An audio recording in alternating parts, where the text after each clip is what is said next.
বুখারী শরীফের হাদিস 1403 নম্বর হাদিস। রাসূলুল্লাহ সাল্লাল্লাহু আলাইহি ওয়াসাল্লাম বলেন, মান আতাহুল্লাহু মালান ফালাম ইউআদ্দি যাকাতাহু, ওই ব্যক্তি যাকে আমি সম্পত্তি দিয়েছি, ফালাম ইউআদ্দি যাকাতাহু, অতঃপর সেই সম্পত্তির যাকাত দেয় নাই, মুসিলা লাহু ইয়াউমাল কিয়ামাতি সুজাআন, কাল কিয়ামতের ময়দানে তার এই সম্পত্তিগুলো টেকু সাপের রূপ ধারণ করবে।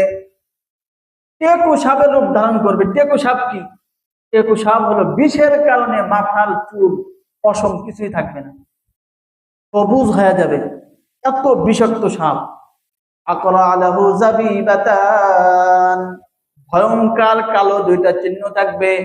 ইতাবিকুহু ইয়াউমাল কিয়ামা, কিয়ামতের দিন এই সাপটা পেছে পেছবে, অর্থাৎ সাপ বাস হবে, মোর পাকায় না, এরকম মোর পাকাইবে।